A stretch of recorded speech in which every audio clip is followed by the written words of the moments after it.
Next, we're going to look at the sessions configuration. Now, sessions are nothing but a detailed agenda of your event. It highlights your show flow, and you can list all your speakers and the format of your event and how it's going to move forward. Another interesting thing is on the sessions you can also store um, when a particular session is upcoming, or it's once it's over. You can also store your pre-recorded session videos here for the attendees to view at a later stage. Now let's see how to configure this particular page. The first thing that you would want to do is set up a hotspot. Now I'm sure you've done this 1,000 times by now. If you've not, you can refer to the previous videos. You get these coordinates from Paint or any other photo editing software. Once you put in these coordinates and the width and height for the hotspot, you can also decide the color and the text is going to start reflecting on the front end. That's the hotspot that we just clicked on. So I've put in the coordinates for this here, which is what we all just saw right now. So now we're going to look at how to add sessions to this page. So if you notice, everything that we just saw here has been added through this list. You've got two options by which you can upload all of this data. One is a manual upload option, wherein you can add each of these sessions individually. In that case, you just have to put in the name of the session. Let's say it's an MC intro that we're starting with. You can put in any description that you want. You can put in the time that you want. Now, the time needs to be in hours and minutes format. So let's say my session is starting at 1 o'clock and it's going to end at 2. So, I'm sorry, I just put in this in the date section. I'm supposed to put this here in the time section. So once you've done that, again, you can select the date at which your session is going to be ending and then the time. So let's say it's ending at 2. So I put in that time here.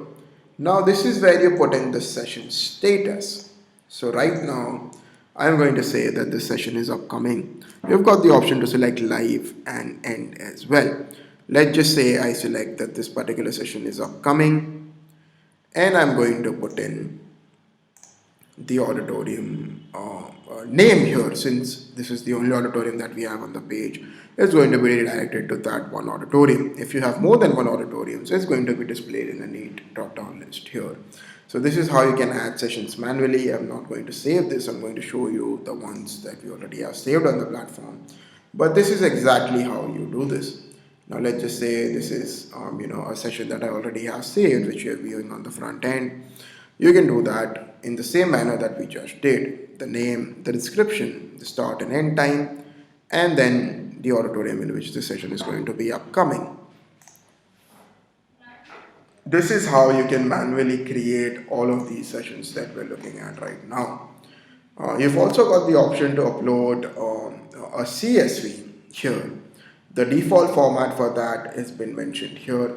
Now it's very important to stay very close to the formatting because it's highly case sensitive and format sensitive, the CSV document that you're going to be uploading here. So it needs to be in this format. You can always download a sample CSV through here as well. So in case if you have like a really long agenda, or if you have a lot of sessions that you're planning, in that case you can simply upload all of that information, put it on an Excel, and you can upload that information onto the platform by simply saving your Excel in a CSV document and uploading that onto the platform. So like I said, there are two options with which you can add these sessions onto the platform. One of them is the manual entry, and then we've got the CSV upload. The CSV upload is as simple as it can get. We've got a sample CSV document here which we're just trying to open. Put in all of your field names there, and you can simply import that particular CSV document onto the page. So I think to be having some trouble in opening my file here, but yeah, we're just going to wait for that to verify. But you can open your CSV documents here in Excel, and you can save them with all of your information, and at the click of a button you can import your CSVs onto the page. So once you have created your entire CSV, you can simply upload that here, and your sessions would be uploaded onto the page, and your entire list will be reflected here. So I'm sorry, my CSV file is not opening. There seems to be some problem with the Excel on this system. But just to give you an idea of how it works, it's going to have just these columns along with the format that you need to enter it into, and you simply have to put in your information here. Couldn't get any easier than that. So you can put in your name, description, session status. So basically everything that we just put in the manual entry, you can put in here as a consolidated report, and you can upload that onto the platform. So it's finally open now, so you can see it's exactly what I was trying to say. Your session names, your session description, and then your start and end times, which is, should be in this format. So it's got to be your date followed by your time, and same goes for your end time as well. So this is how you can save your CSV document and you can upload this onto the platform.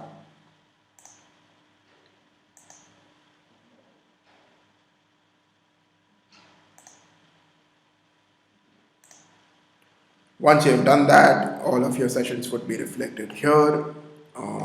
You can either upload them manually or you can do it through a CSV upload. Once you've uploaded the sessions, you can then designate speakers and moderators for individual sessions.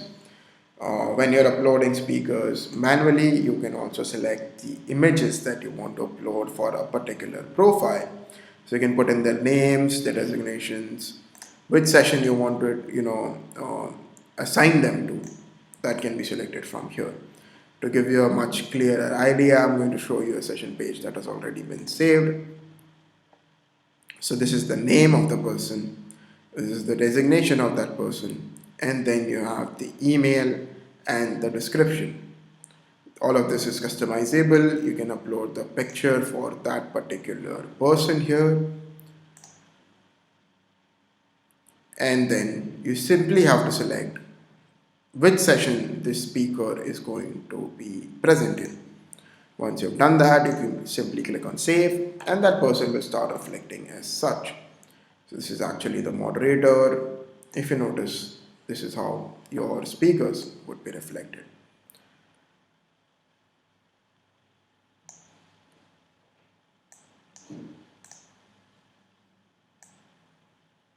So this is the person that we just configured to the day 2 session. This is how it would be visible. I have uploaded all the different speakers in the same manner, and I have assigned individual sessions to them. Here also you can import a CSV document. This time it's with name, designation, email, description, and the session that they're going to be allotted to. You need to make sure that your session name is exactly the same that you're using for here on the platform. So session name here should match the session name that you're entering into the CSV, and like I said, this is hypersensitive to the formatting. This is how you can upload any speaker onto the session. While you're uploading it manually, you can also select their photographs. It's the exact same thing that you would have to do in the moderators as well. It's just they're going to be displayed here in the moderators section.